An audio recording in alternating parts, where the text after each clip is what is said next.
has been so cold here. This is the first day I think that goes above 0 degrees Celsius. Oh, here it's quite warm now. Also Mm. because I'm in Ahmedabad, so it could be Oh, that. But oh, okay, that's nice.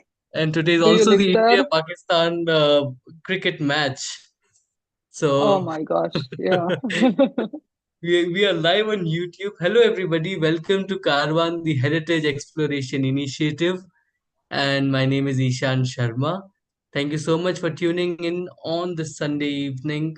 Today is the India-Pakistan cricket match, which we all love and wait for many years to see which brother wins the trophy.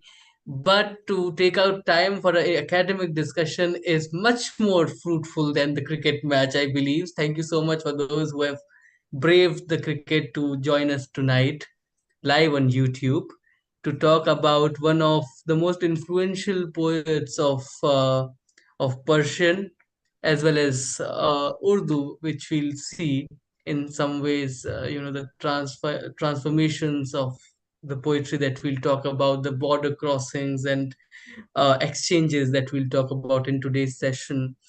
Abdul Qadir Bedil, one of the greatest poets and writers of the past. And if I can read out something that Mirza Ghalib wrote on Bedil in Urdu, which was Tarz Bedil mein rekta kehna Asadullah Khan kiyamat hai, which is writing rekta in Bedil style. Asadullah Khan, which was Ghalib's name, it is impossible. So to talk about Bedil and the Indian environment, today we have Dr. Hajnalka Kovacs. She is she specializes in the Persian and Urdu literature of the Indian subcontinent.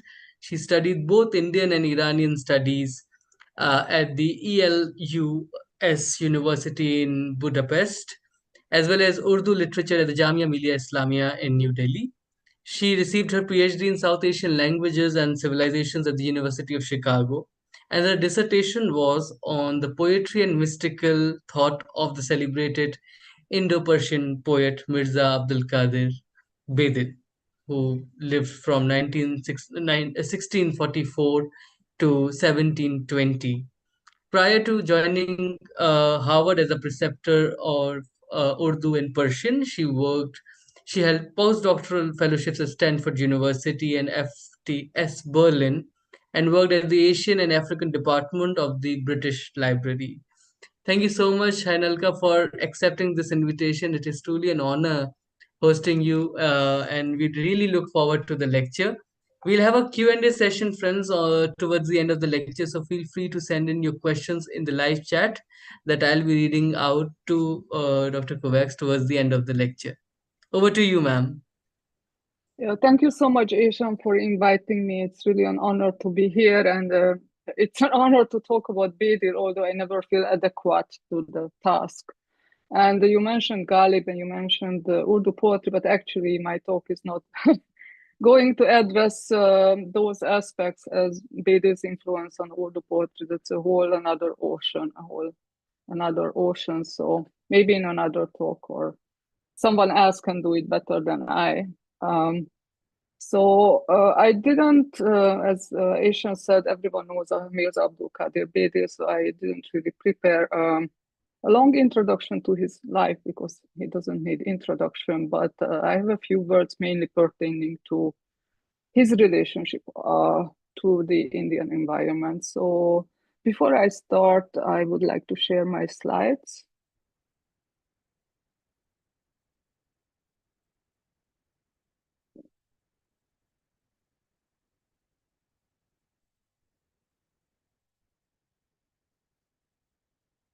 Can you see my slides? Yeah, good. All right. So the title of the talk is Bedil and the Indian Environment, Border Crossings, Exchanges and Transformations. So as I said, just a few words about Bedil's life. So Mirza Abdul Qadir is his real name. He was named after the eponymous founder of the Qadiriya Sufi order, Sheikh Abdul Qadir Jilani, because his father was member of that particular Sufi order. So Bedil was born, he was born in a family of Central Asian origin, but in the province of Bihar or Bengal. So the possible candidates as his place of birth are Patna and Raj Mahal or Akbar Nagar. So because of this, because being born in Bihar or Bengal, his first language, his mother language may have been some Eastern dialect of Hindi or Bengali. We don't know because there are no references to these languages in his writing. So he wrote predominantly in Persian, although a couple of Urdu couplets are attributed to him in various tazkiras. So Bedil lost his parents at a very early age, and he was raised first by his paternal uncle Mirza Kalandar and then by his maternal uncle Mirza Zarif.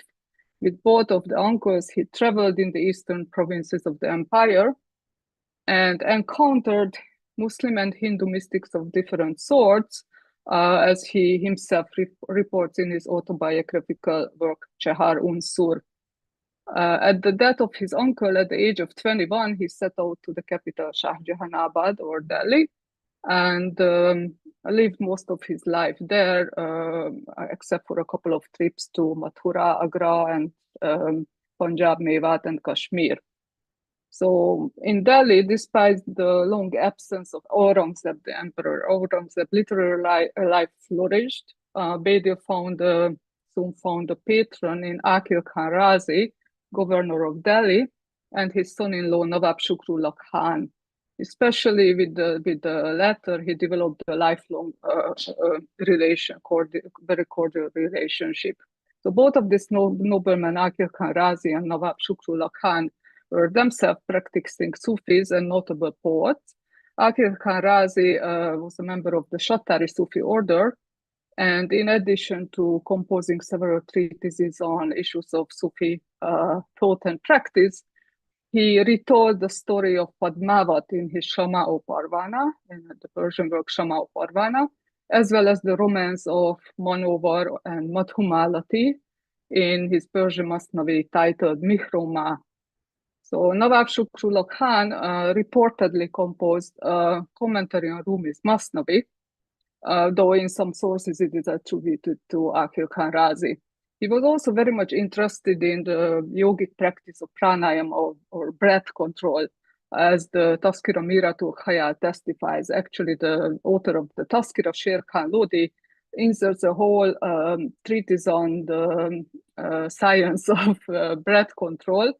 In fact, an abridged version of the Bahrul Hayat, which itself is a Persian translation of the Sanskrit Amrita Kunda, after the name of in the entry of Nawab Shukrullah Khan.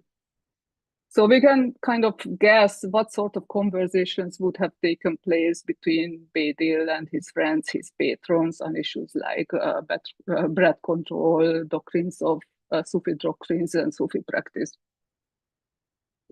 When living in Delhi, Bedil would have encountered most of the notable poets of his time. He was also connected to various Sufi circles through his friends and disciples, apart from the ones that have been already mentioned, Shattari and Qadiri. He was in touch with Naqshbandi and Sufi and Chishti Sufis. We don't know, however, whether he followed any of these practices, but he knows from his writings that he considered himself a sort of solitary mystic or afrad. More importantly, however, he had several Hindu disciplines, disciples in poetry, the most well-known among them being the Tazkira writer Khushbu, Brindavan Das Khushbu, and the statesman Anandram Mukhlis. Khushbu, in his long entry on Bedil, gives a testimony to Bedil's profound knowledge of the mystical doctrine of unity, or Tawhid. Interestingly, Tawhid is a word that in the language of the time was often used to refer to non-Islamic monotheism, such as the Vedanta as well. So nevertheless, Khushbu's claim that Bedil knew the Mahabharata by heart should be taken with some grains of salt. Stefano Pello, in an article of his, shows how Bedil's deeply appreciative description in his Cheharun Sur of Mathura and its religious milieu inspired his Hindu disciples, such as Amanat, Tamiz, and Haya, to compose similar pieces and thereby widen the thematic horizons of Persian by bringing in and making familiar the so-called foreign Hindu religious landscape. So Bedil's familiarity with Hindu doctrines is also evident from his works. In the Cheharun Sur, he recounts an encounter with a Brahmin on his way to Baba Hassan ʿAbd, who asked him to clarify a hadith or a narration about the Prophet about the arrival of the Qiyamah or resurrection in a blink of an eye. The Brahmin's main issue is that he has a cyclical view of time, so which is based on the cycle of the four yugas, a certain number of which make up Brahma's lifetime, and then at the end of that, the annihilation of the universe when Brahma's life ends. So the Brahmin has an issue with the linear view of time, which is the prevalent view of time in Islam.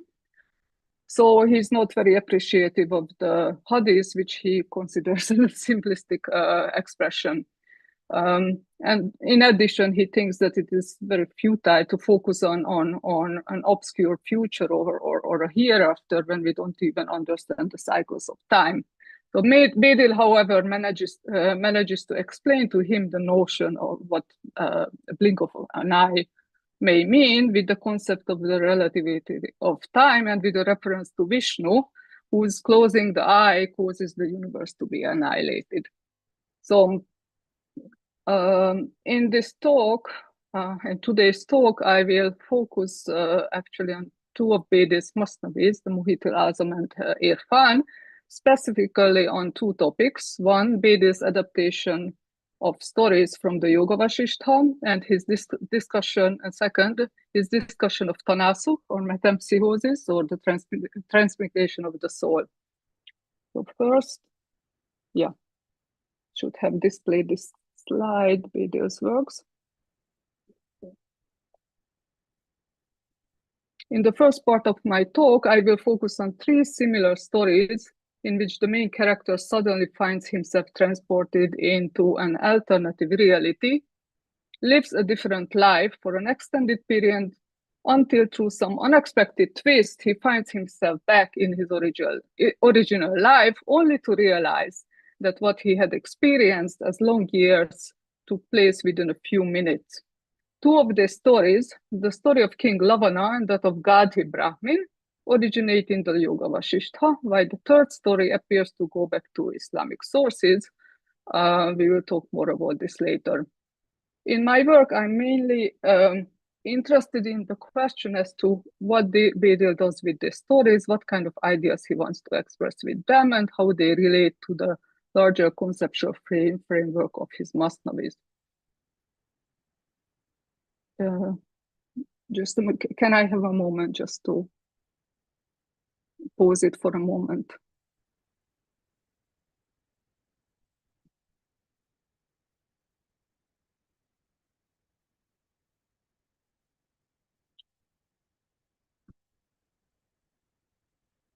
Yeah, I just need a moment, all right?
Okay, I'm here, but I can't see my presentation. I had some technical issues, sorry.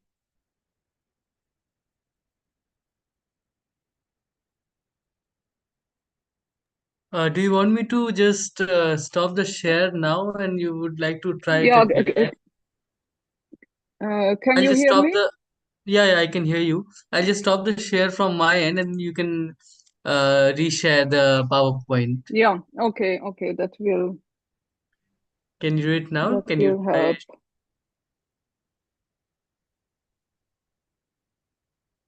Yes, we can see the slides now. Yeah, okay, sorry for that. No worries, Yeah, ma'am. no matter how much you prepare, there's always something. Yeah, so You yeah, can use click on the use slideshow button on the top because we see the presenter's view. You can just click on that use okay, slideshare option. Yeah.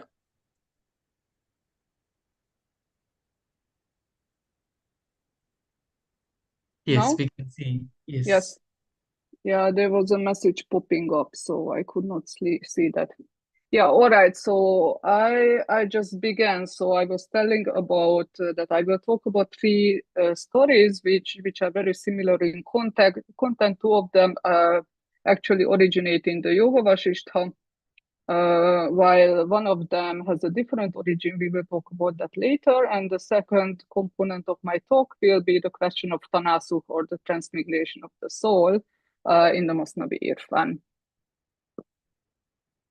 Yeah, so I started telling about two stories from the Yoga Vasishtha, in which the character finds himself transported into an alternative reality where he lives for a while until he finds back in his original life. And he also finds that what he took to be as several years passing by actually happened within a few minutes. Um, so I'm mainly interested with the question in the question as to what Bedil does with these stories. So what kind of ideas he wants to express with them, and how they relate to the larger conceptual frameworks of his Masnavis. The story of King Lavan and that of Gadhi, though they display many similarities and are even linked in the Yoga Vasishtha to each other with a direct reference, are retold in two different Masnavis of Bedil, the Masnavi Muhit Azam and Irfan. Therefore, I will need to discuss them separately. The third story, however, directly follows the story of Gadhi Brahmin in Irfan.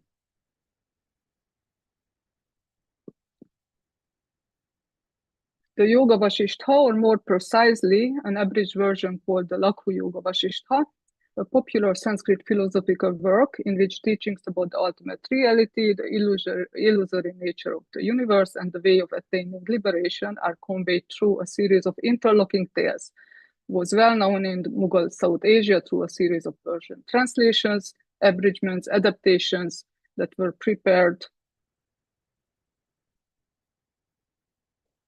Yeah. During the time of the Emperor Akbar and his successors. So I have on the slide a couple of these translations listed in chronological order. What was in the Yoga Vasishtha that made it so popular to successive generations of Persian readers? According to recent scholarship, and here I refer to studies by Supriya Gandhi, Muzaffar Aram, and Shankar Nair, among others, it may have appealed to different audiences for different reasons. On the one hand, its central teaching that liberation from the illusory world can be reached while one continues to perform his duties without the need to withdraw from the world resonated well with the members of the Mughal royal family, who were preoccupied with the mundane task of ruling and governing the empire. As Muzaffar Alam argues, this idea of the compatibility of spiritual and temporal power made it possible to read the Yoga Vasishtha as a kind of mirror for princes. On the other hand, this in itself is not sufficient for explaining the Yoga Vasishtha's popularity outside of courtly circles. As Shankar Nair points out, the resemblance of certain non-dualistic Indic notions to Sufi teachings, especially as it was conveyed in the garb of the widely known Sufi terminology, And the emphasis in the Yoga Vasishtha on knowledge as the means to liberation facilitated the reception and the reading of the Yoga Vasishtha as a Sufi work, at least in certain circles. In addition, the vivid and often shocking tales too appear to have contributed to the Yoga Vasishtha's popularity, although it should be noted that some of the translators choose to leave them out entirely. At the same time, it is surprising that no poet before Bedil appears to have drawn on these stories. When we know that by Bedil's time, love stories originating in Sanskrit and vernacular literatures and themes such as the sati, or the immolation of the bride after the death of the husband, have entered and became accepted in Indo-Persian literature. It is equally surprising that while many scholars who work on Bedil have recognized the Indian origin of these stories, it remained largely unknown for quite some time that these stories actually have their origin in the Yoga Vasishtha. I think it was first Vagesh Shukla who drew attention to this fact in a conference on Bedil. That Bedil was intimately familiar with the Yoga Vasishtha is beyond doubt. In addition to these two long tales, he also utilized in his Masnavis a few shorter anecdotes and parables, along with select arguments from the accompanying philosophical discourses. Internal evidence shows that he was certainly acquainted with the shorter, reductive translation commissioned by Prince Darashukoh in 1656, but there are some indications that he may have also known the earlier, the more literal and comprehensive translation that Nizamuddin Panipat and his team prepared for Prince Salim, the future Jahangir, around 1597-98.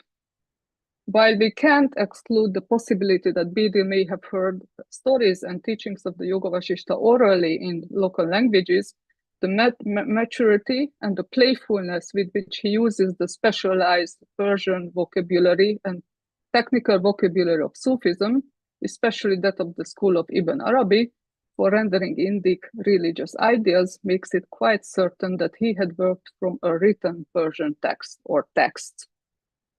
Let me begin summarizing the two tales before I move on to discuss them separately in their respective contexts. The story of King Lavana, which is narrated in Door 6, the 6th chapter of the Muhit-e Azam, Bedil's first Masnavi. So the story, I'm sure that many people know it, but I will summarize in a few words. Goes like this. There's a wise king in Hindustan. One day he invites men of learning to show their art and skills. Among those people who come to the court, there's a magician who brings a wooden horse, saying that it can fly with the speed of thought. As the king listens to the description, he enters a strange state of mind, a dream or a kind of imagination. The horse carries him off to the sky. After several days of flight, the king falls into the wilderness. As he searches for water and food, he encounters a beautiful girl from the local untouchable sweeper caste, or Kannas. Kannas is the word that is used in Persian sources to translate the word Chandala. The king begs for water and food, but the girl cautions him that he cannot eat her food unless he marries her. In the end, the king agrees. She takes him to her people, who are flesh eaters, dressed in rags and speak in an unidiomatic language. The king marries her, settles in her village, and fathers many children. Strangely, he is content with his life until a famine forces him and his family to migrate. After many days of wandering in vain in search of food, the king and his family decide to kill themselves by immolation. The king is the first to jump into the fire so that he doesn't have to see his children dying. As he feels no burning sensation, he opens his eyes and finds himself in his palace. He realizes that what he experienced as half of a lifetime only took place within a short span of a dream. Finding no peace, he sets out to find the location where these imaginary adventures took place. To his utter bewilderment, he finds the settlement of the sweepers, who are still mourning him and his family, but don't recognize him in his regal outfit. Confused, he goes to the prophet of the time for explanation. The prophet explains that all this happened in order to show him that the world is no more than a dream and is merely the product of the heart's imagination. Now I move on to narrating the second tale, the story of Gadhi Brahmin, narrated in chapter 9 of the Masnavi Irfan. Once upon a time, there was a Brahmin who was always in quest of the ultimate reality. One day he is about to take a bath in the river, where a luminous being appears and tells him that by the time he finishes the bath, he will find what he seeks. The Brahmin submerges himself in the water, and when he emerges, he finds himself in his own home in the agony of death. He dies and is immolated. His wife performs the sati. The Brahmin's soul, in accordance with the Hindu beliefs, as Bedil adds, enters the womb of a woman of the untouchable sweeper caste, or kannas. He is reborn as a dark-complexioned boy. He is raised with love and care and is married off in due time. He fathers many children and lives in happiness until his wife dies. In his grief, he runs off to the wilderness and wanders aimlessly until he finds himself near a city and sees a group of people galloping toward him. It turns out that the king of the city died, and since he left no offspring, the ministers decides to ride out of the city in the morning and to make the first person whom they encountered the king. In this way, the untouchable was made king. He rose for many years, and the luxury of life and the pleasures of the flesh make him completely forget his wife, children, and the life that he had before. One morning, after a night of revelry, he rides out of the city alone to a river to wash off his hangover. As fate has it, a person from the tribe of the sweepers passes by, recognizes him, and begins to reprimand him for having left his children behind. At this point, the king's attendants arrive and thus find out his secret. A great commotion breaks out in the city. The Brahmins, unable to bear the shame that they had anointed an untouchable as their king, build a massive funeral pyre to immolate themselves. The king, unable to bear that it was he who has brought this tragedy upon them, throws himself in the same fire. As the fire engulfs him, he sees a light. He opens his eyes and finds himself bathing in the river. He realizes that the entire series of events had taken place within a moment. He goes home, but despite trying to convince himself that it was all just a dream, he finds no rest. One day, a group of emaciated and distraught Brahmins pass by his house and recount the horrifying story which they heard from eyewitnesses during their travel, namely the story of the sweeper who was turned into a king. The Brahmin becomes even more bewildered. At last, the luminous being appears once again and explains that there's no difference between dream and what we take to be reality. Both are, in fact, the product of imagination, while the word of reality is beyond both.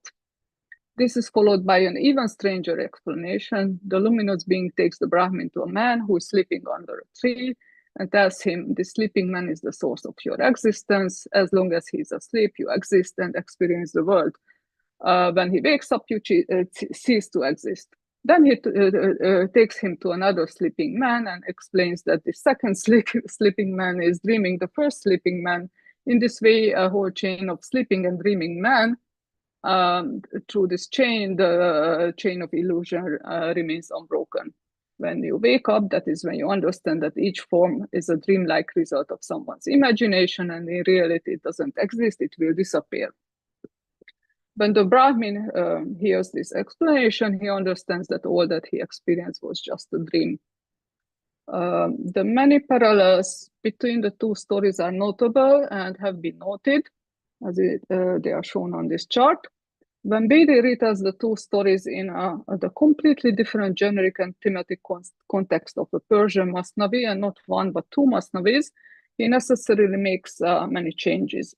Apart from changes in the plot, about which I won't talk now, he restructures the philosophical explanations that intersperse the story at various places in the original, thereby significantly reducing or even eliminating the technical details that are peculiar to Hindu philosophy.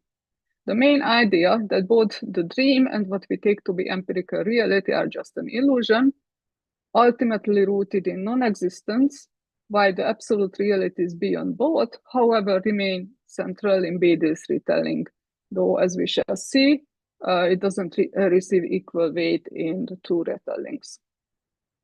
Now I will turn to the place of the story of King Lavana in the Muhit-e-Azam. Since I've already published on this subject and is available for everyone to read, I will try to be short.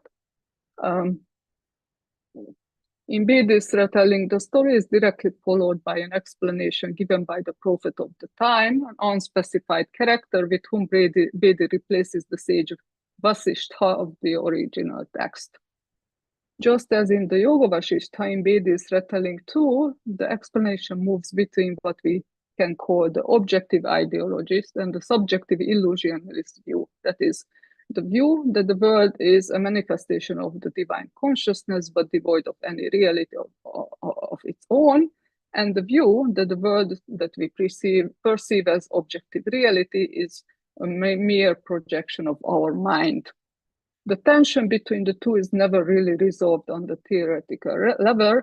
On the practical level, however, the core teaching that the stories aim to bring to the fore is that it is our mind that is responsible for seeing through an erroneous perception the world as existing. Once the mind is cleared of ignorance and attachment to what is ultimately unreal, it will give way to the pure consciousness of the soul or self, the Atman, which itself is no different from the cosmic consciousness. So I will just read out the second quote here from Vasishtha's explanation. You have nurtured the delusion that the desert was other than your heart, but in reality, it is impossible to journey outside of the heart. I should point out here that in Bedil's retelling, it is the heart, the dil, and not the mind that gives rise to the illusion of reality through its power of imagination.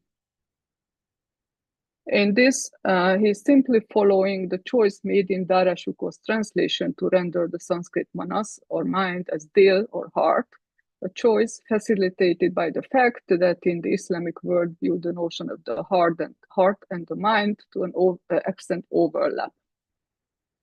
It is also important to point out that Bedil uses different terms to refer to erroneous perception and imagination, the latter of which he describes as a positive creative force. So for the former, erroneous perception, he uses the word wahm or tawahum, while for imagination as a positive force, he uses khayal or takhayul, although sometimes the two are used as synonyms, as in the phrase wahm khayal. In contrast with the explanation by the prophet that follows the tale of King Lavana, which attributes the king's experiences to this erroneous perception or wahm, the section that directly precedes the tale praises imagination or khayal as a positive creative force of the heart. In this rhapsodic, approximately 80-line description titled Kayfiyat-e-Dil, or the characteristics of the heart, punctuated by the phrase Dilastinke, the heart is that which, Bedil utilizes the image of the mirror to visually capture the dual potential of the heart, stemming from its ontological intermediate status between the one reality and the world of the many. Here he is heavily drawing on the views of the influential Andalusian Sufi Ibn Arabi on khayal, imagination, as an intermediary realm between the soul and the body, between the world of the spirits and the world of the bodies, and between the absolute and nothingness. So I just read out a couple of lines from Kayfiyat-e-Dil to kind of give a taste how it sounds. The heart is that which has time and space as its instrument. The two worlds are its sound passing beyond itself. Don't suppose that the expanse of spread by the kaf and noon of the creative comment kun was spread outside of the heart. It was a heart that called out from behind the veil, and with this flame put the world into orbit. The heart presents a mirror for realizing the essence. You don't find him except in his attributes. The heart is that which in the banquet place of the sensory realm made non-existence appear in the form of a magical show of existence. The heart is that which has become a cage for us, like the mirror covered by the net woven by breath. To try to answer the question why we have two different kinds of discussion of the heart and what role this and the story of King Lavana play in the conceptual framework of the Muhit-e-Azam, I will now give an overview of the thematic structure of the poem. The Muhit-e-Azam is a Sakinama, that is a poem to the cupbearer, in which the symbolism of wine and wine drinking is utilized to convey the Neoplatonic Sufi narrative of the world's coming into being from the one reality and the quest for perfection and return to the origin, in accordance with the scheme laid out by Avicenna, but uniquely developed by Ibn Arabi. While the cosmogonical narrative of the gradual overflowing or emanation of the great ocean of wine into the various layers and receptacles of existence is dealt with in the very short first chapter or door, each of the remaining 7 doors or rounds, round referring to the round of the wine cup in a wine party, is devoted to one aspect of how the one becomes manifest in the world of multiplicity, and how multiplicity is striving to return to its origin. So all of the titles of the 8 doors, rhyming words like wujud, existence, shuhud, witnessing or sensory words, zuhur, manifestation, huzur, and so on, and then kamal, khayal, bayan, zaban. The story of King Lavana is narrated in the 6th door, the banquet of the magical show of the results of imagination. Yeah, I don't have the Persian title here. As we have seen, Bedil takes imagination or khayal as a positive creative force, and erroneous perception or waham as its negative counterpart, both of them originating from the heart. The heart being an intermediary between the one and the many, between descent and ascent, has the potential of realizing the one behind the many, or on the contrary, or on the other hand, to become deluded by the mirage of multiplicity. Therefore, the discourse on the nature of the heart and the illustrative story of King Lavana at this crucial point in the Muhit-e-Azam serves not so much to demonstrate that this world is an illusion devoid of reality, but rather to underscore, in keeping with the emphasis in the Sakinama on transcending the limit itself, the necessity of polishing the mirror of the heart from all appearances so that it can reflect the single reality. Now let's move on to the story of Gadhi Brahmin and its place in the Masnavi Irfan. While Gadhi himself is not named, the word Brahmin is mentioned already in the title, along with a few key elements of the plot. The story of the quote, the story of the Brahmin, seeker of witnessing reality, who underwent a metamorphosis and emerged as an untouchable sweeper.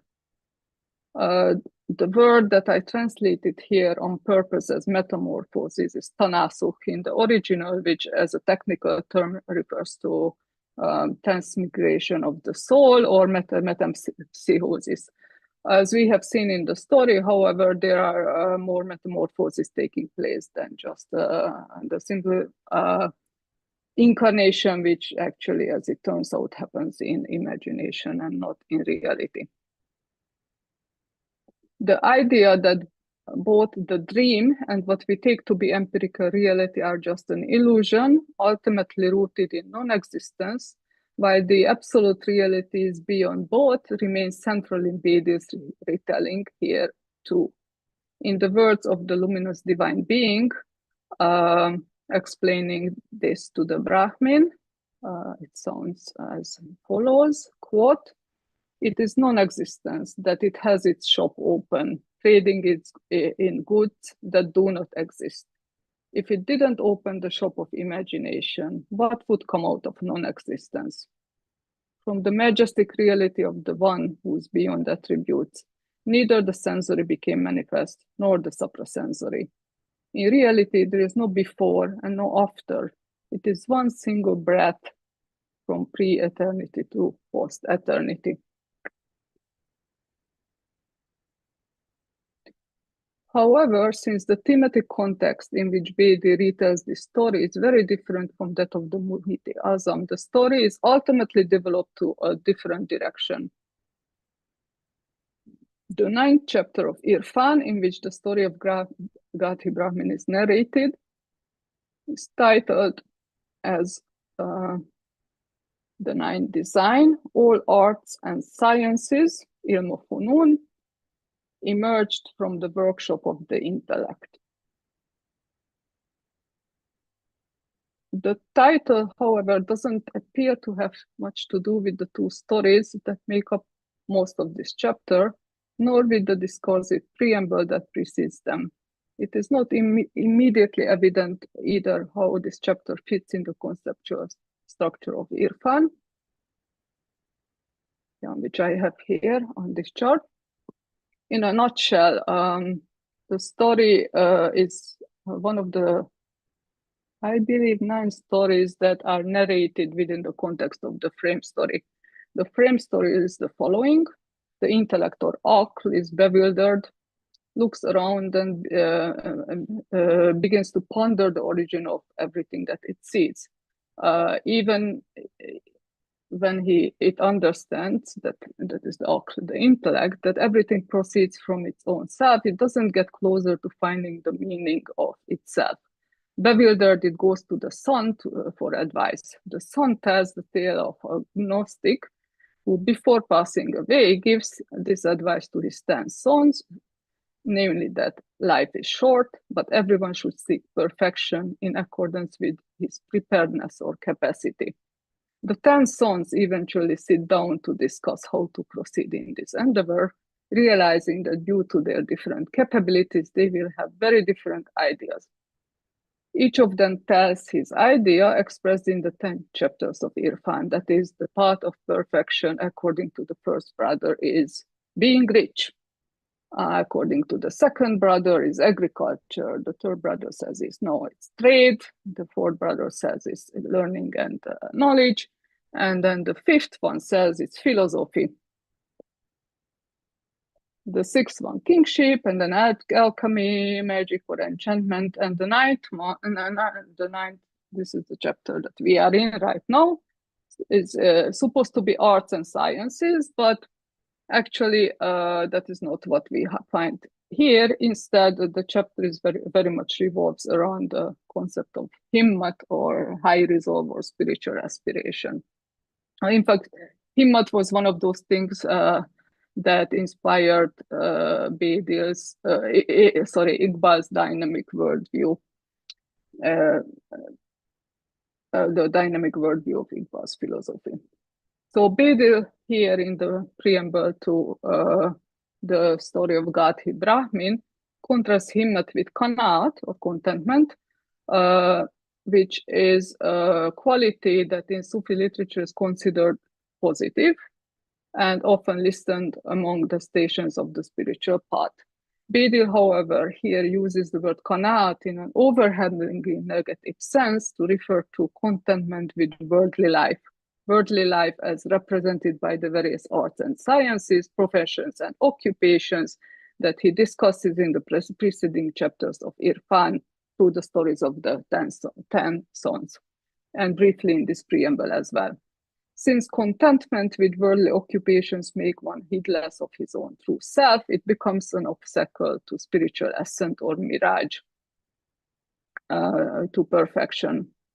Though, if one has himmat to aiming high, one becomes capable of seeking and eventually reaching perfection, as it is illustrated with the story of Gadhi Brahmin. So himmat, the principle of himmat here becomes exemplified through the story of Gadhi, who always sought the higher reality, and that's why the luminous being came and made him undergo those experiences that he underwent in order so that he can realize that all this is just a dream and devoid of reality. The idea of mirage or spiritual ascent mentioned in the preamble in passing is then taken up in more detail in another story that directly follows the story of Gadhi, and which is titled as The Story of the One Who Denied the Mirage of the Prophet and What Befell Him Due to His Foolish Nature. After this title, Bedil begins his narrative with a rather provocative claim connecting the story that he is about to tell to the story of Gadhi Brahmin. Quote, "If you think that such narratives are outlandish and are only found among Hindus, then you are wrong. We do have a story like this in our own backyard. In fact, it is integral part of our beliefs." So I will just read out the verses as Bedil has them. In translation, quote, "Open the door of the paradise of awareness and behold the playfulness of another beauty, so that you learn that the rose of such secrets is in bloom in our own garden as well. Even more, both ancient and new colorfulness blossoms from the sapling of our spring. Don't think that such transactions only take place in the bazaar of Hindu beliefs, Bazar-e Etikad Hunud. For those who possess the capital of religion, this itself is the cache of the Muslim faith." What Bedil is referring to as the cache of the Muslim faith is, of course, Miraj, the Prophet's heavenly journey, in which the expansion of the moment to accommodate the whole journey reminds of the kind of time travel that we see in the Yoga Vasishtha stories. Bedil, however, is not content with just bringing the story of the Miraj next to the story of stories of Yoga Vasishtha, but he expands it by adding another story. So that story begins by actually recounting the key elements of the Prophet's heavenly journey, namely that when the Prophet comes back from his ascension or Miraj, he tells his companions that the distances that I traveled between the heavens was like 500 years each. In the paradise, I saw pavilions, each of which was 10 times larger than the universe, and so on. But then when I returned to my chamber, it turned out that the entire journey took place within a blink of an eye. My bed was still warm and the door was still squeaking, end quote. And when his companions hear this, they all say, "O messenger of God, you have spoken the truth." There was, however, a Jew among them who thought that what a nonsense is all this, and went to his community to tell what a ridiculous thing he heard. Next morning, as usual, the Jew asks his wife to knead bread, and he himself goes to fetch water from what else? The river. So we have the motive of the river here again, as in the story of Gadhi.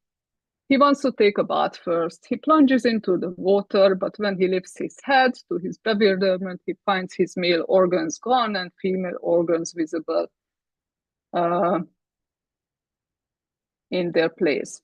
Bedil takes great delight in describing this transformation. Even so, the man who is now a woman is naked.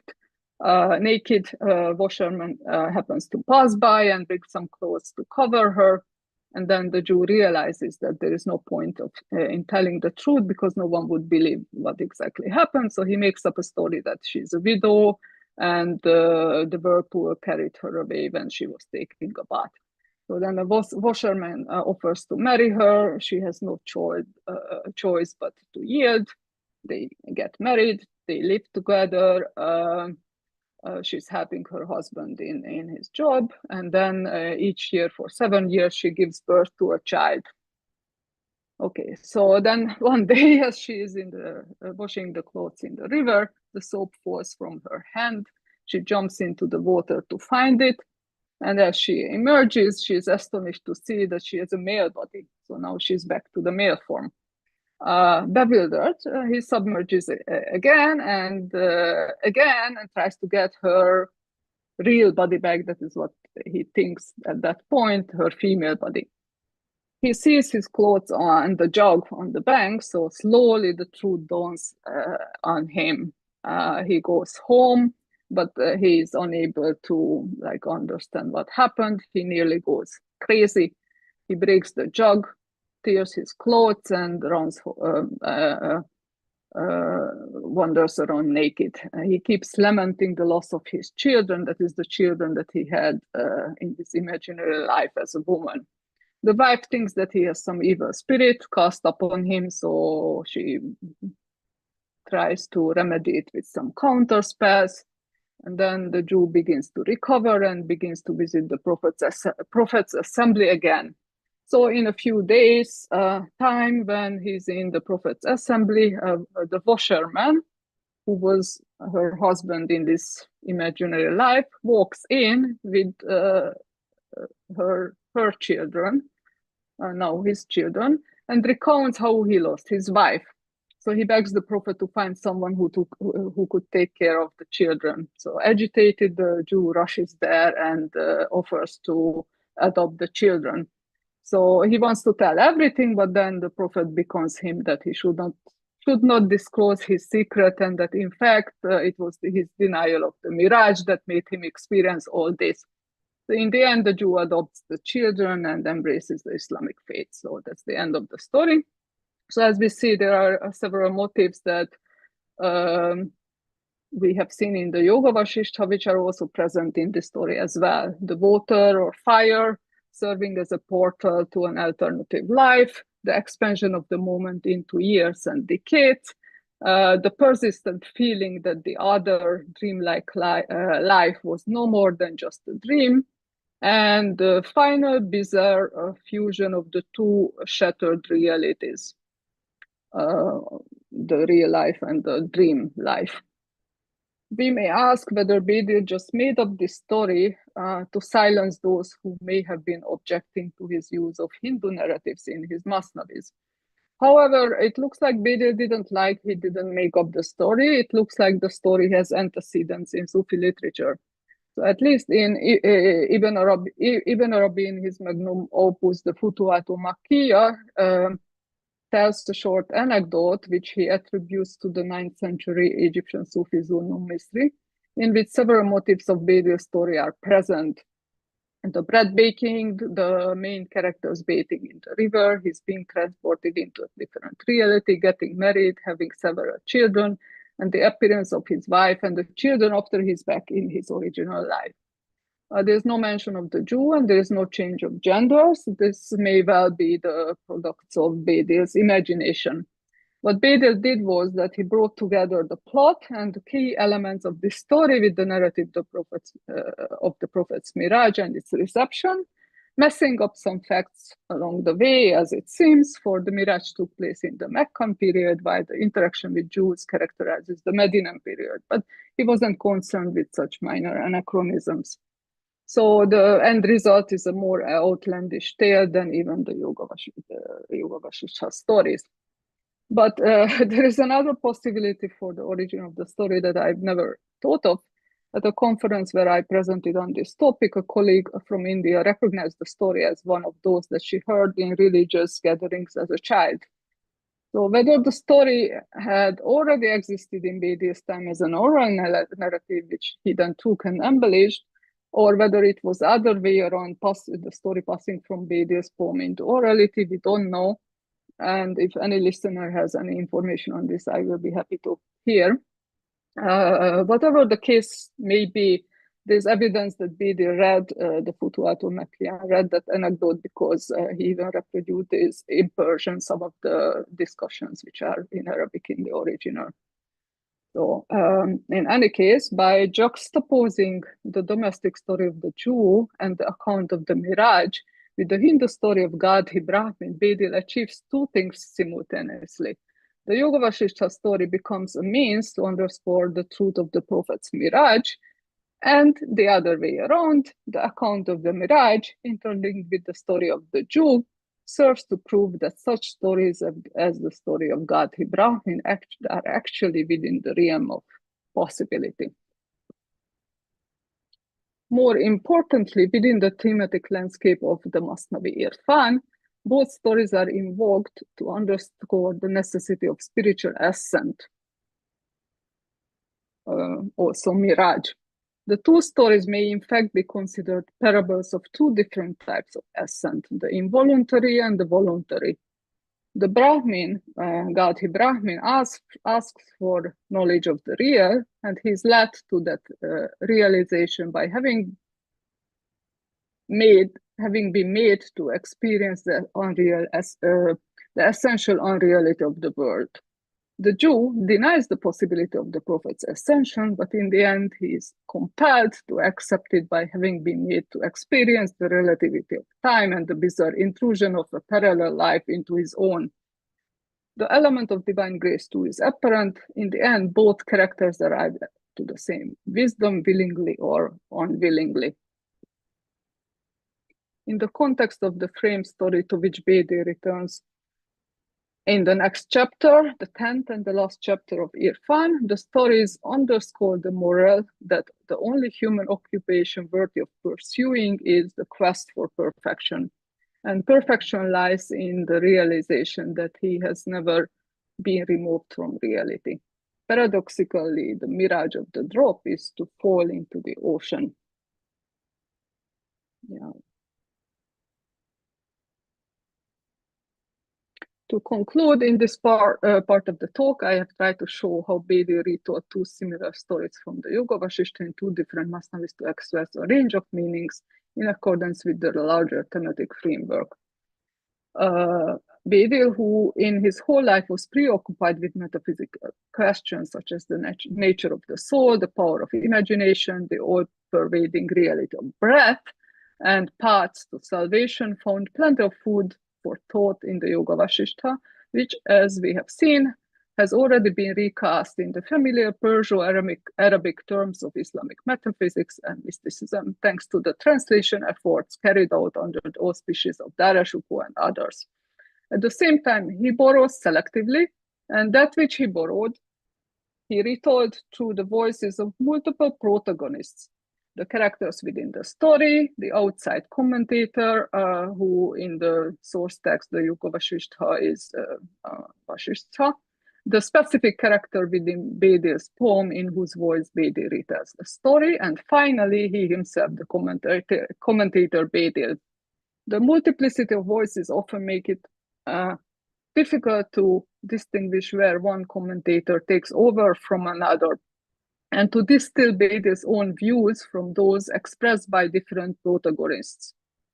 That is one reason why I find it important to evaluate the stories and in fact all elements of Bedil's Masnavis within the larger thematic context of the given poem, and then possibly within the larger oeuvre of Bedil's larger oeuvre. This will be especially important when we encounter thorny issues, such as the question of tanasukh, the transmigration of the soul to another body after its separation from the body, which is the next topic I will talk about. So the question of tanasukh, metempsychosis, reincarnation, transmigration of the soul, however we want to translate it in the Masnavi Irfan. Tanasukh featured in the title story of Gadhi Brahmin, where I translated it as metamorphosis to signal the various metamorphoses that took place in the story. In connection with the description of Gadhi's soul entering a fetus in the womb of a Kannas woman, as it turns out, this whole thing happens in imagination, Bedil briefly mentions Tanasukh as something that the Hindus believe in, but he doesn't elaborate on the concept. Earlier in the Masnavi Irfan, however, in chapter 5, he devotes an elaborate discussion to the various forms of Tanasukh and tells two striking stories. So I will again begin with the stories, at least one story, for the constraints of time and their immediate context, and then move on to the larger context. The first story is preceded by a short section with the subtitle If the quote, if the intellect hears the mystery of reality, it does not reject the musical instrument of tanasuk. I know it sounds a bit weird in translation, but there is this whole notion of hearing, and that's why Bedil uses the word saz, musical instrument. The subtitle does look like an unambiguous statement in defense of tanasuk. The opening lines of this section 2 convey the sense that this is a very important issue. Quote, "O you who reject the science of tanasuk, clear this fog from your brain, from the school that prepares for selflessness, bhikkhudi. You need to understand the lesson of this magical show, or nairang. The science of the secrets of love and its power is not limited to this I and you." Before turning to giving an overview of the Hindu ideas of the transmigration of the soul, however, Bedil warns that one needs to acquire authentic knowledge in order to distinguish reality from delusions and conjectures. So I will read this out because it's important. Quote, "In this world of creation, the nature of Hindus have become overcome by the idea that after the soul passes from this body, it indwells another body. Whether in that passing it becomes attracted to an animal body or a human. Its condition in that body comes as a recompense for his past deeds. It has been ages since the science of these signs has become firmly established in their minds. It is in accordance with the power of this creed that they become subject to the laws of good and bad," end quote. So what I translated as indwells in the original is hulul, indwelling, which is a specific term in Islamic literature on the beliefs of various sects or heresies. It denotes a specific type of metempsychosis, that is the incarnation of divinity or the divine spirit in a human being. It is clear from the wording that this is not what Bedil means here. Rather, he uses the word in a generic sense. He then adds that he himself has witnessed many such invented matters or ikhtira in the world of dream and imagination, khab or khayal, and goes on to narrate one of them.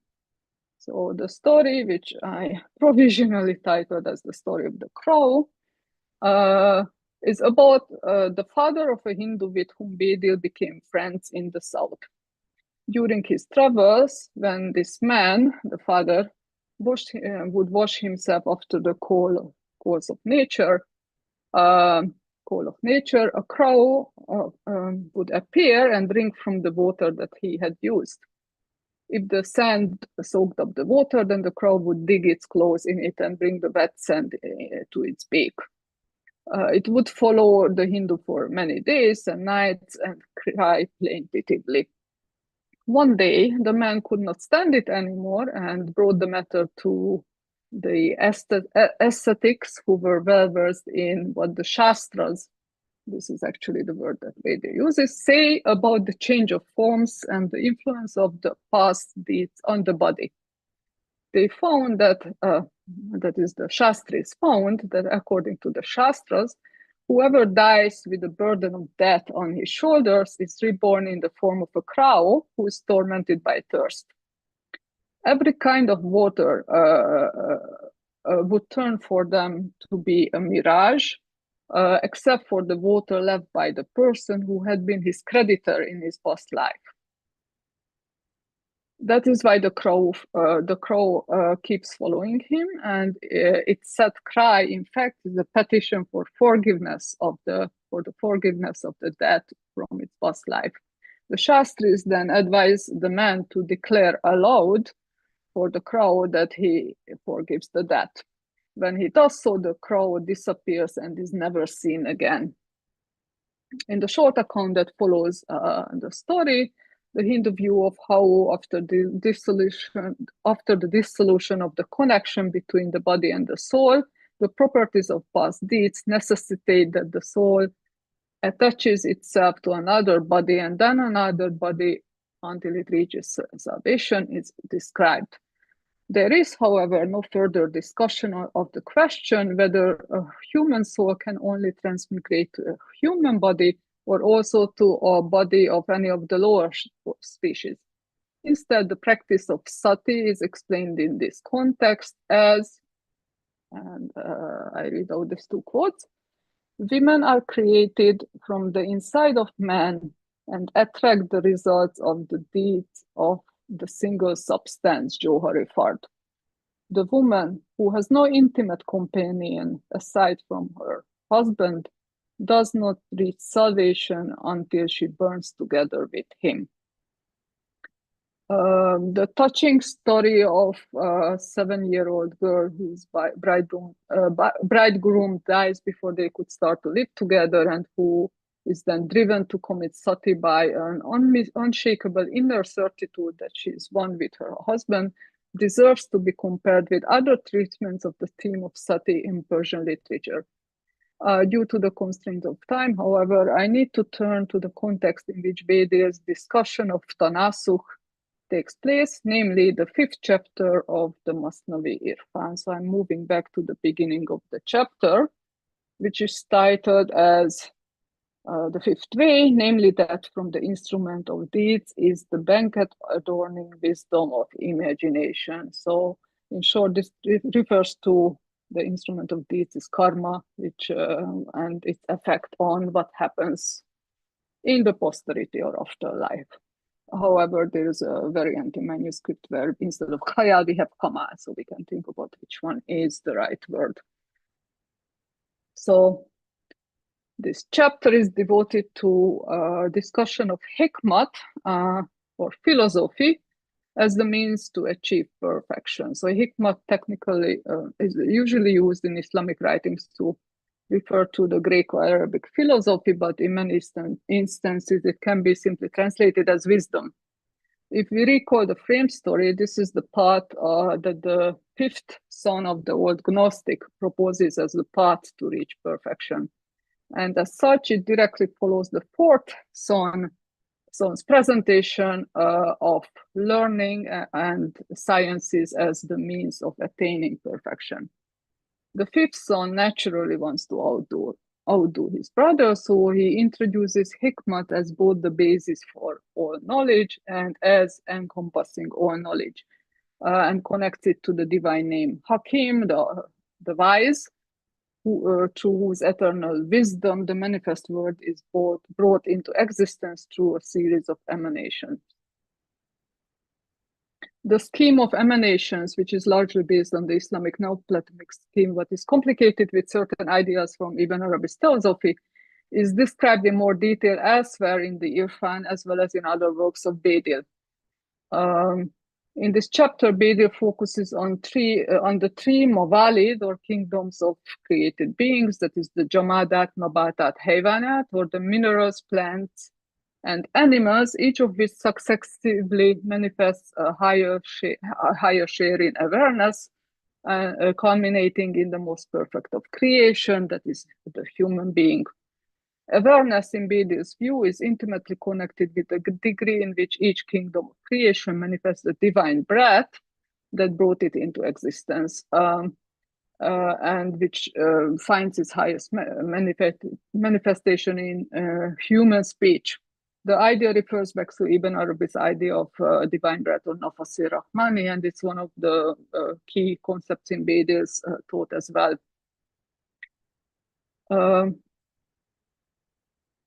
Yeah, so because the divine breath manifests itself in most perfectly in man, it is only in man who, using the Quranic phrase, is created in the most perfect symmetry, that consciousness that is manifest in the mineral, vegetative, and animal souls reach its full potential, enabling man to know himself and to know his God.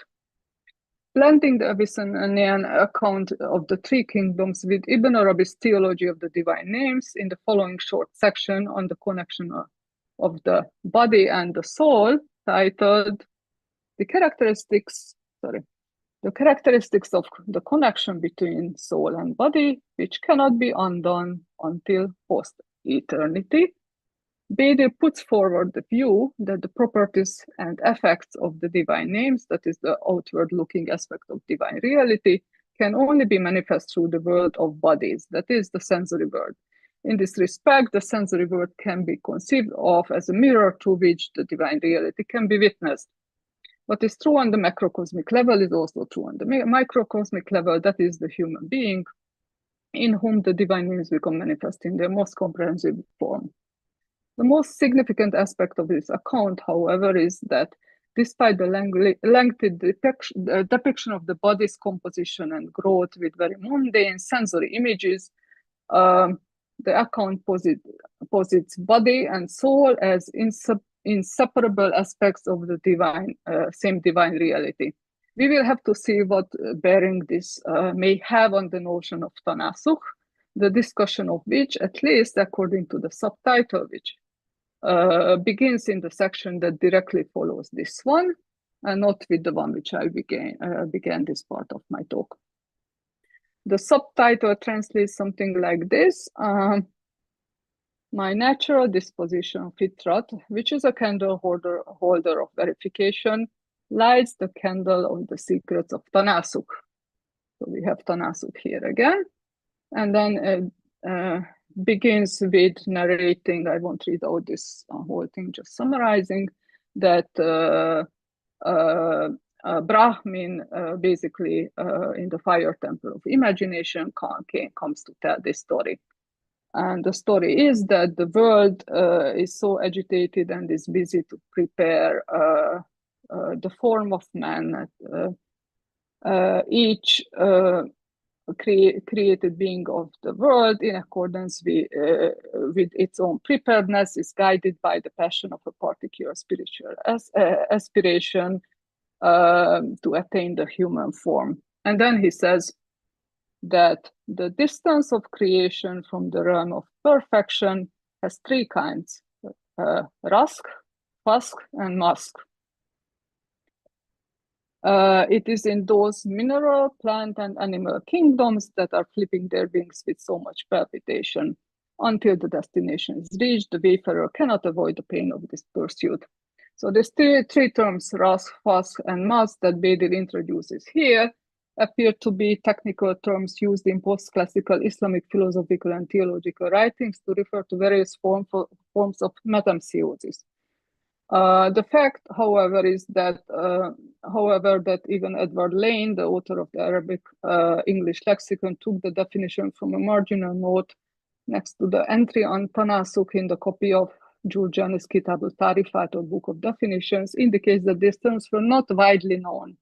Lane's definition is the following: rask signifies the connection of the soul of a human being after its departure from the body with an inanimate, not increasing body, that is a mineral. Nask, distinguished from nask, which is the connection of the body to the body, connection of the soul to the body of another human being, so it's the transmigration from human to human. And mask, which is connection of the soul with the body of a beast, so that is transmigration to the body of an animal. And then fask, which is the transmigration of the soul to a plant. So that is the dictionary definition.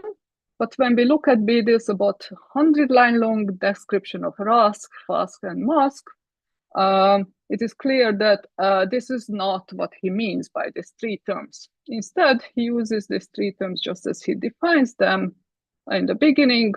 The distance of creation from the realm of perfection can be described with these three terms. So he basically wants to capture the distance that the mineral, the plant, and the animal kingdom has from the realm of perfection. In the upward journey of consciousness towards perfection, the mineral is on the lowest level because it's of its petrified nature, or absurdagi. Because its petrified nature, absurdagi weighs it down, preventing any movement. The mineral is characterized by baffled or utter heedlessness. Plants, on the other hand, aim high. They are upright, but their feet are stuck in the mud. Animals, in turn, can move and have senses like man, but are incapable of discernment. I won't read this whole quote out. So it is clear that in this description, Bedil uses the term tanasukh to capture the qualitative changes between the three kingdoms of the created world and the most perfect of all creation, man. I would like to note here that it was precisely because of such views expressed by Bedil that Soviet scholars considered him or took him to be a proto-evolutionarist thinker. However, as it has been noted in this scheme, the terms rask, fask, and mask appear to refer to the characteristics exhibited on each successive level of the created world, rather than referring to the souls falling back to a lower level of existence, as we have seen in the story of the crow. At the same time, so together with just referring on these three terms, rask, fask, and mask, to the specific characteristics of the mineral, the plant, and animal world, Bedil also notes that, or characterizes the individuals, that is man, who fall short of realizing their ontological potential as in reality being stuck at the level of rask, fask, and mask.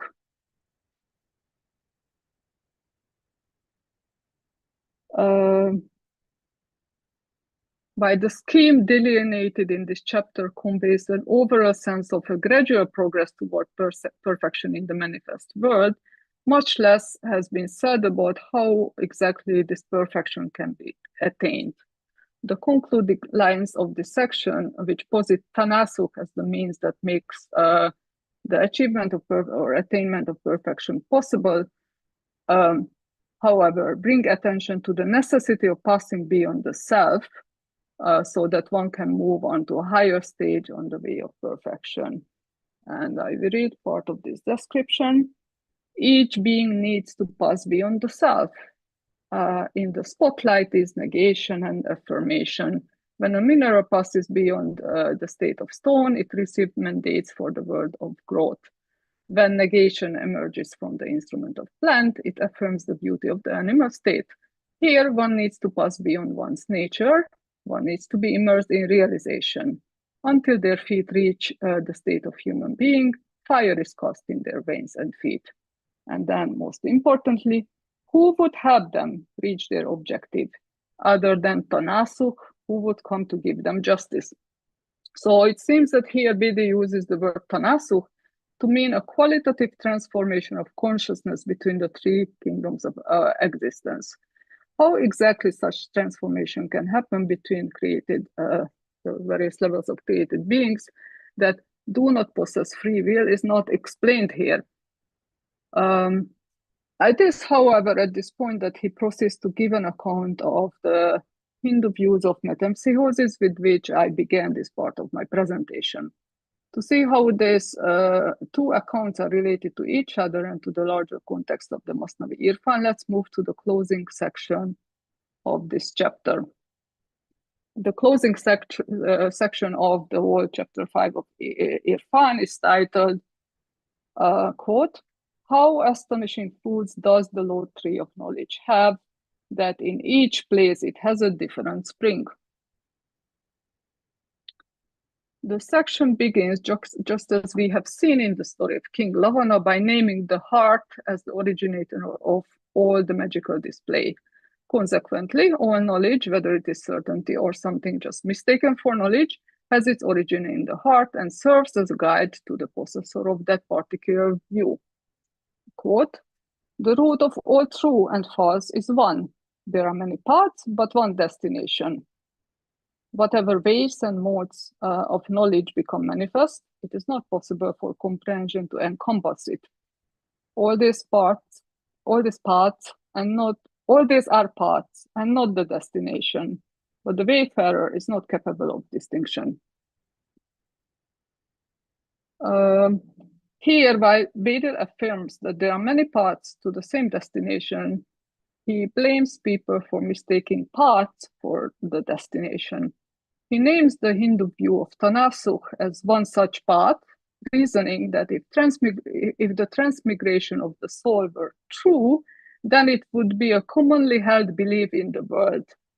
He argues that for Muslims, there is no such thing as mask or metamorphosis into an animal form. Quote, if Muslims have any thoughts concerning what is to come, then it is the thought of the resurrection or Qiyamah. The believers maintain that the appearance of these signs happen only on the planes of resurrection. If they see a recompense for their deeds, they also see themselves in that place that is not in another body in this life. These lines seem to indicate that Bedil may have entertained the possibility that the kind of metamorphosis of the bodily form that have been discussed with reference to Tanasukh can take place at the time of the resurrection as opposed to this life. This was the view of some Muslim thinkers, such as later interpreters of Ibn Arabi, who, on the basis of certain hadith, maintained that whatever inferior or blameworthy characteristics exist inside the human soul in this life, in the hereafter, those will become manifest externally, taking on the form of a specific animal, plant, or a mineral. Here I'm relying on an article by Shigeru Kamada on Mullah Sadra's thought, the Tanasukh in Mullah Sadra's thought. So these forms, I mean the forms that the forms of animals that in which human characteristics become manifest in the afterlife. These forms are usually interpreted as being imaginary or subtle bodies, such as the ones we see in dreams, rather than being gross bodies. It is possible that Bedil interpreted the story of the Hindu and the crow in this vein, as words like khayal, iktira that he used in connection with the story seem to indicate. In conclusion, I would like to suggest that whatever Bedil's own beliefs may have been, we don't have no way to find out, he considered the Hindu view of metempsychosis as a valuable enough attempt at understanding the diversity of life forms, their origin and their telos. And he considered it valuable enough to engage with it seriously, side by side with Islamic now Platonic accounts of comparable nature. In his discussion of hikmat or philosophy as one of the possible means for attaining perfection. By attempting to describe the characteristics of the various kingdoms of life, their different qualitative differences and their distances from the level of perfection with terms as tanasukh, rask, fask, and mask, which were by and large used in Islamic literature to describe heretical views of the transmigration of the soul, Bedil offers a novel paradigm in which the two systems of thoughts can be brought into conversation and evaluated in relation to each other. However, given that he does this not in the precise discursive language of philosophy, but in his characteristically colorful and metaphorical language, which I hope came through even the translation, in a work of creative writing that is a poem, there are many other considerations that need to be taken into account, and much more work remains to be done by the time we can arrive at more definitive conclusions. Thank you very much. Thank you so much, Hajnalka, for this brilliant lecture and for taking us through so many translations and writings of Bedil to symbolicisms and a mix of metaphors that Bedil used in his writings from Islam as well as Hinduism, and you mentioned two very important texts and the conception of Tanasukh and how it kind of got metamorphosized itself in the writings of Bedil. I think we have one question, but I'm not sure if it is related to the theme. The question is, I found it very interesting that there were paintings depicting the Prophet as you show. How has this depiction evolved over centuries, according to you? I'm not an art historian, so I can't answer Yeah. this question, but I would refer to you to works of Christiana Gruber, who is at the University of Michigan, and she has several publications on illustrations of the Mirage. So this particular one actually is very interesting because it's from a manuscript which was written in the Turkic language and used the Uyghur script, as you can see here below. Yeah, so the whole manuscript is online in the Bibliothèque Nationale France, so anyone can look it up and download it from there. Uh, Yeah, so a question that I think you touched upon in the presentation, but I would now like you to kind of focus it on is how does Bedil reconcile with the Yoga Vasishtha's conception of liberation through discernment with the Sufi Neoplatonic idea of transcending the self through intoxication? If you can talk about that a bit. yeah, so translating the self is very much, it's everywhere in Vedas. He constantly talks about it. One of his favorite phrases for is ask hudraftan, like to leave behind the self, to pass from the self. It's hard to translate into English. So bhikkhu is kind of word that you can, if you just say, senselessness, it doesn't have an English equivalent. So I always have to move around. So it's all over. So he takes that very seriously. He in the Muhit Azam he conveys that concept through the idea of intoxication, because in intoxication you kind of lose the boundaries, sense of the boundaries of the self. So intoxication becomes like a metaphor for that.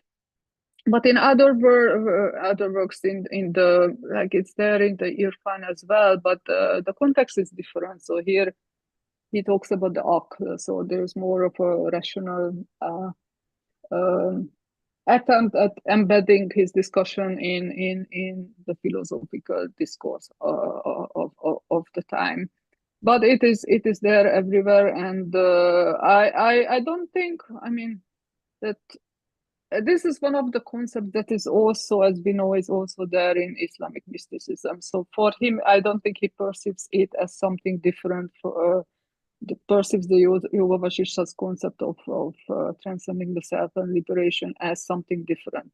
Now the issue of Tanasuk is important. So that's why I kind of embarked upon this Yeah. subject, and it's very much in progress. So as I said, much work needs to be done, but because there's a difference between how exactly the liberation is conceived of in Sufi writings and in Hindu writings. Like, do we think of one single lifetime, or do we think of a series of lives in which one can work toward liberation? But as I said, he doesn't really provide a method. Like, yeah, just talks about, liberation, perfection, moving toward perfection through a series of metamorphoses, but it doesn't give a method. Now, reflection or deliberation is also a concept he uses a lot. The word he likes to use for that is ta'ammul. Mhm. It means pondering, deliberation, reflection. It could mean something intellectual, but it could mean something deeper as well. And it also has a negative connotation. Like, too much ta'ammul becomes a hesitation, and then you get stuck in something. So he uses it's important for him, so knowledge, to understand reality, to understand this nature of the nature of the world is very important. And I think this is one of the concepts that he maybe he I wouldn't say he takes from the Yoga Vasishtha, but certainly the Yoga Vasishtha's insistence on the necessity of knowing, knowledge, Mhm. discernment, to see things as they really are or aren't.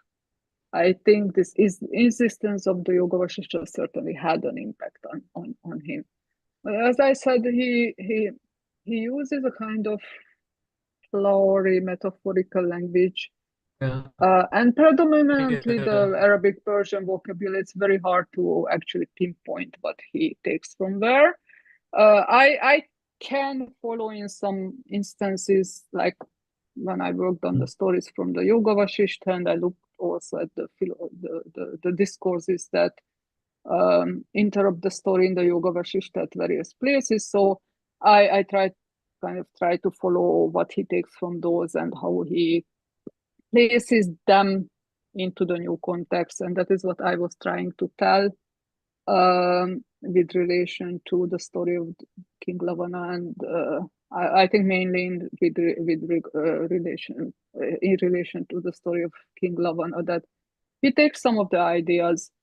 The discourse that follows the story is more in line with the Yoga Vasishtha, but then the discourse that precedes the story is more in line with the Islamic view. So it's kind of presenting the two views, which are not exactly the same, but similar enough so that they can be brought into conversation with each other. With regard to the story of Gadhi, I think what I try to show is that he takes the story into a different direction. So the story has all those implications that the story of King Lavana has. But then, because he is nearing the end of his Masnavi, he has to somehow approach this concept of perfection. He brings in the notion of himmat, aspiration, and then takes the story of Gadhi be just a story of himmat, like that through himmat, spiritual aspiration, you actually can come close to perfection in a very short time. So yeah, I think he takes much less of the discourses that surround the story of Gadhi than those that surround the story of King Lavana. So he takes selectively and he uses the stories to different purposes. But as I said, the idea that this whole world is kind of Maya, it's whether it's the creation of our mind or whether it's the creation of the higher mind, of a higher consciousness, is in the background of both of the stories, even in his retelling. And do we see any other poets or writers or thinkers like Bedil in that Persian cosmopolis around the same time? Engaging with these ideas. Engaging with the cross-cultural ideas. Yeah. I mean, Bedil's disciples, especially the Hindu disciples, they do. As I mentioned, his patrons to some extent. So Nawab Shukrullah Khan seems to have been really very much engaged with the ideas of breath and breath control. But that's again a thing that has been around. I mean, you have how many translations of the Amrita Kunda? Carl Ernst has worked on them. It's supposed to come out with a translation, but there was an Arabic, and it found its way to libraries even in Morocco. So it had a very wide distribution. And then there were Persian translations. So the idea of breath was there, and breath control. But again, if you look, it's also significant in certain Sufi orders. Now you can argue, like Orientalists like to argue that, oh yeah, they have taken it, they took it from the Buddhists. Yeah. They may or may not. I mean, breath is one of those natural functions that every school of mysticism, I mean, they work with the body, they work with things that they can influence with their own volition, with their own behavior, like sleep, cut sleep, breath, regulate breath, hunger, things like that. So it's not, I don't find it necessary that you have to go to the Buddhist to come to the idea of breath control. But certainly when you find references to actual texts like the Amrita Kunda, Bahrul Hayat, and they are even named, like this is the title, this is the treatise, then you know that those people were reading those texts. So then you know that actually there was an interaction with this kind of Hindu views. So the rest, I mean, we can only speculate. Like he narrates some stories that took place during his travel as a young man with his uncles, encountering with yogis and sannyasis. So he had exposure to various forms of thought and schools of aestheticism and thought in Indian schools of thought. So yeah, I'm trying to pinpoint where exactly this come into his thinking. So I think one of them is the idea of breath, which is very significant in Bedil's works. It's really there everywhere in his ghazals, in images like the bubble, which is of course breath with filling up a membrane of water. Then the idea of like the Moje Gohar, the waves of the pearl, which I gave a paper on, which is basically connected again with this notion of you have to regulate breath in order to kind of move towards reality.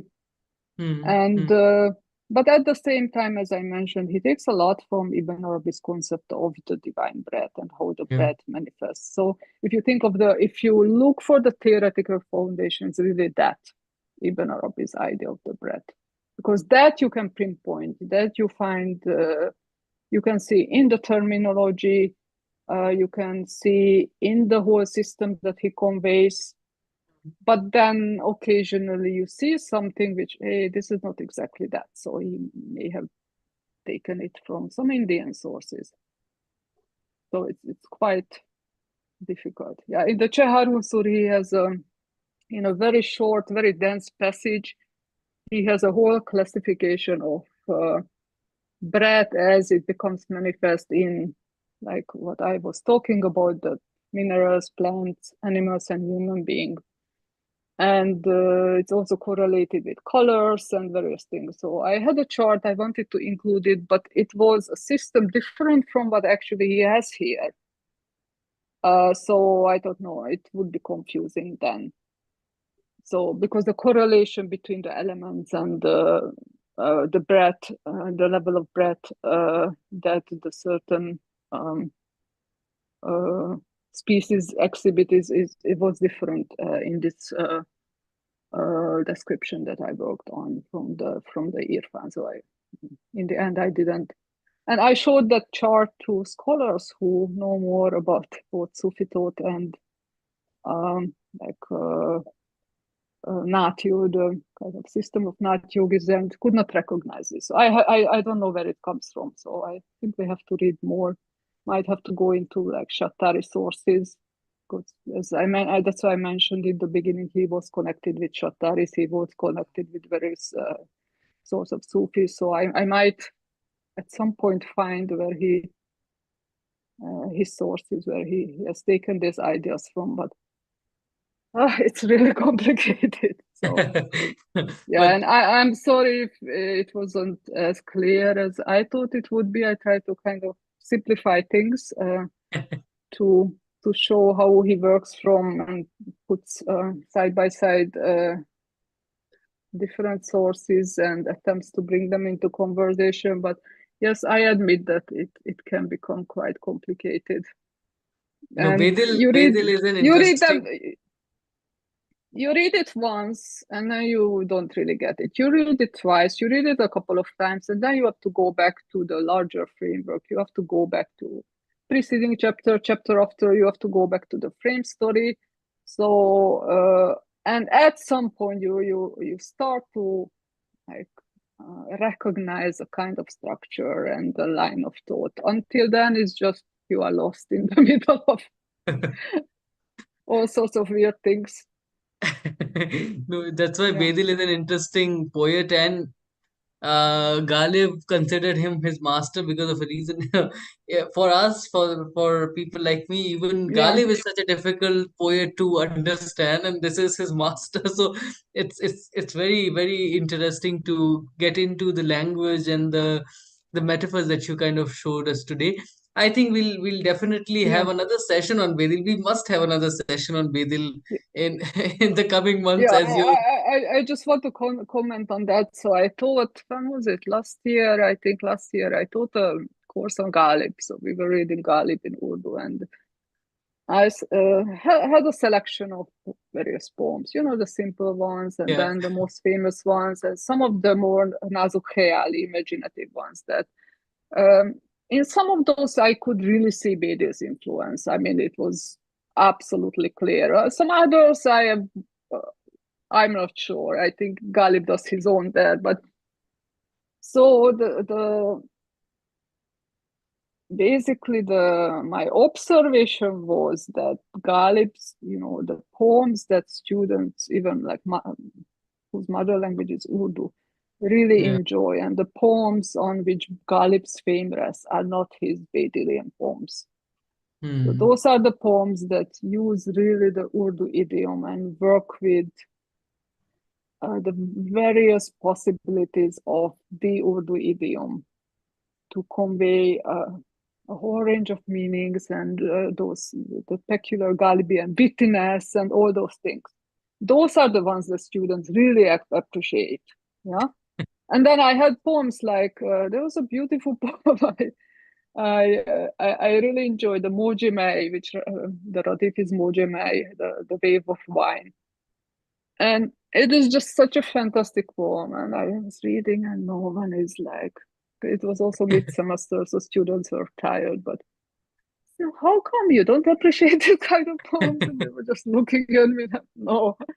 So I don't think it's really his Bedilian poems that people appreciate. It's Hmm. one, they are like, they require serious thinking, and you kind of have to go and unpack the images. I draw, like I actually draw and try to see them visually, how the metaphor is built up, how the various elements are related to each other. But uh, those are not the ones people enjoy in Ghalib's poetry. And that leaves us with the question, really, that I think Farooq Saab had an argument that, you know, there's this notion that Ghalib followed Bedil in his youth, but then he abandoned Bedil's style. And he has, yeah, you can cite the various verses in support of this view. But then Farooq Saab's view is that no, it wasn't like that. Ghalib followed one particular style in his entire life. And that Yeah. included both the complex poems and both the, you know, more simple, in the more acceptable Urdu idiom. So, yeah, I don't know whether that's true, but certainly it requires some investigation, because some of the poems, those that we can date from the Takallus or whatever, certainly date to his youth, where he was so much captivated by Bedil. And some of those poems are actually well known, but not all of them. And so they are some of the difficult ones kind of fall apart, fall not apart, fall aside, and people don't really read them. They don't really know them and don't really consider them as very Galibian. So yeah, that's an interesting phenomenon, and I'm sure that Rafshan Faruqi knows more on that, can tell you more on that issue. But it was just these were just my observations teaching Ghalib. Now, these are very But important observations, and I think we yeah, must have a session, as I asked you in the beginning, also on Ghalib and Bedil and that relation, and also further on Bedil and taking more examples of his yeah, poetry, Urdu poetry, yeah, and Urdu then that poetry. question was asked by someone at a conference where I presented this paper on the Moje Gohar, motive of Moje Gohar in Vedis poetry. That how do we come from Moje Gohar to Mir, Patta, Patta, Buta, Buta? Yeah.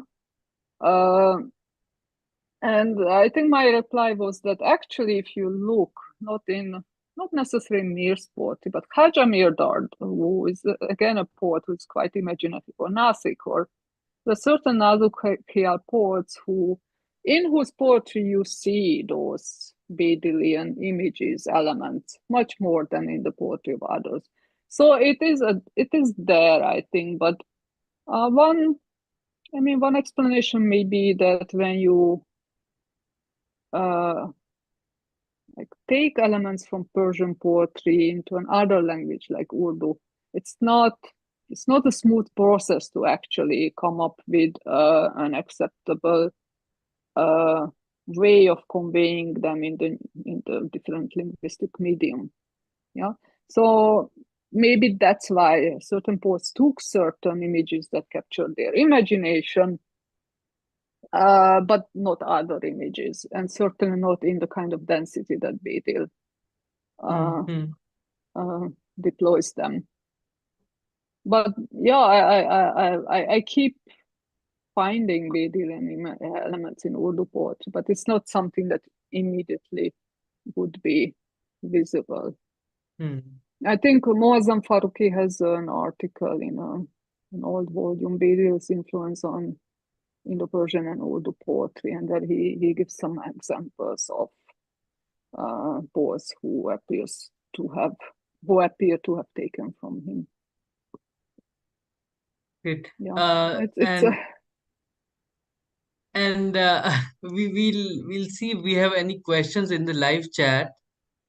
Tariq Mustafa says, thank you so much for such a wonderful session on Bedil.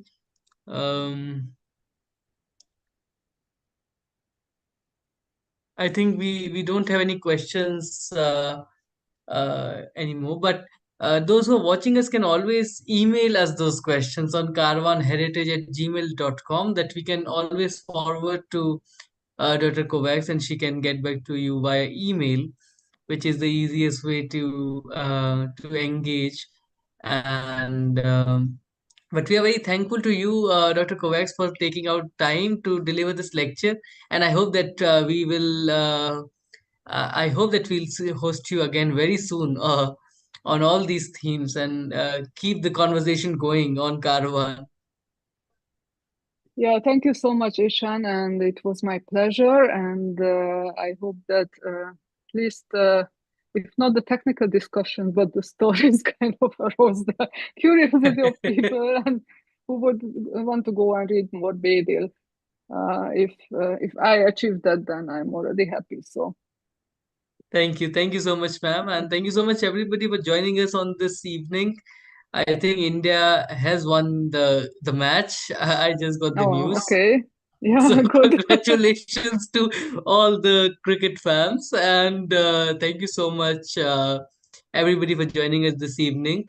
If you're watching it recorded, don't forget to drop a like and subscribe to Caravan. We will be back with another lecture on 25th, 2 days, the day after tomorrow. It's by Dr. Barbara Brent on Shahnama of Firdausi of Muhammad Zuki. So do join us for that conversation. It's going to be on art history. Somebody asked a question on paintings. Maybe they can drop that question again to Dr. Barbara Brent. And we really look forward to hosting you all on 25th. Thank you so much, everybody. As I always say before ending the lecture, keep reading, keep questioning, keep thinking. That's how you'll keep yourself sane in these insane times. Thank you. I agree completely. Read Bedil.